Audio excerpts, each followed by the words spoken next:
How you doing, guys? Ash here for the Goodison Blues. This is just while I'm on my break behind me. This is a quick preview video for tomorrow's game, or should I say today's game, for Everton, Watford against Everton at Vicarage Road.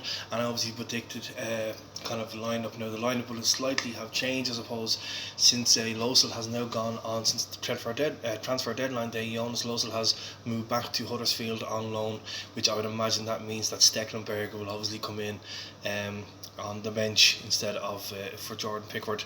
A number of youngsters went out on loan as well, notably Lewis Gibson and who else? Somebody else went out on loan. A couple of players and a few others, last minute went out on loan to various clubs, but unfortunately nobody has come in, and not that hopeful expected loan midfielder has not come in, although Andre Gomez is back in contention, and I think Carlo Ancelotti in his press conference said he hopes to have him back for maybe the Arsenal game. So that's the plan. Hopefully all goes well. Personally, I don't want to see him being thrown in at the start, even if we're playing well tomorrow and get a couple of goals up. Even if somehow he was on the bench, I still wouldn't bring him on, but I can't imagine he'll be on the bench for tomorrow. Obviously, unfortunately for us, Danny Welbeck looks like he'll make a return to Watford's team tomorrow, and you know that he doesn't score feck all goals, but he'll probably score against us, the usual. We should be beating them hands down. They're not doing great in the league. They're kind of near enough the positions that we were before a couple of results got us back up the table, and depending on how results go with other games tomorrow, we could be eighth, the joint 8th or 9th tomorrow evening. So it's really imperative we start picking up these points against these teams. For the betting people, I saw today that 50-1 for Yerry Mina to get the first goal tomorrow. Can you imagine if he could get his head on target for most of the chances that he has been getting? To be a lot more happier people with their bets. I was nearly going to be tempted to put a fiver on it tomorrow. I said, what's the point? Because he just keeps on missing. Hopefully, don't eat my words. Gylfi Sigurdsson should be back on the bench for tomorrow's game. As I said, Andre Gomez is back at training. Gabaman is obviously still out.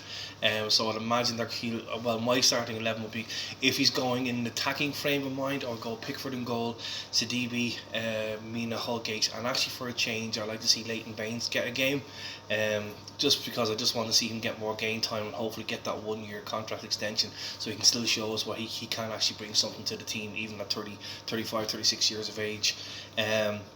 Then in the midfield, they're going Walcott on the right hand side, Davies, Delph and Bernard on the left hand side, with Richarlison, who's also back in the team, up front with Dominic Calvert-Lewin. Even Carlo Ancelotti mentioning Calvert-Lewin, saying he should be getting an England call-up.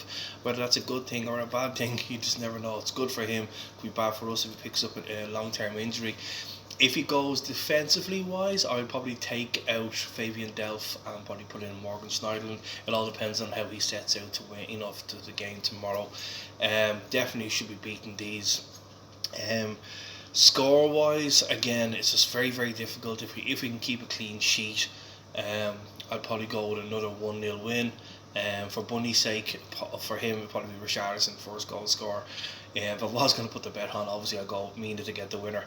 But here, let's not beat around the bush. As long as we get the win, that is the main thing, isn't that right, Blues? So, any other news coming out of there today? No, I think it's just to finish up, I think it's just sad that we didn't, or disappointing, not so much sad, but disappointing we didn't get in that lone midfielder that we could have gotten in just to cover us until the end of the season.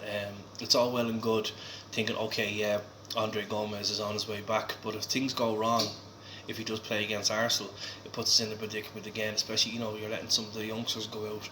I know we had to bring down our fees and stuff for wages, but I'm just disappointed we didn't get one in.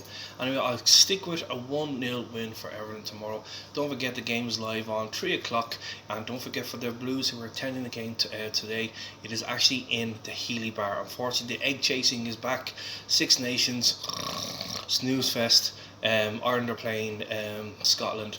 So the Blues have been pushed into the Healy Bar.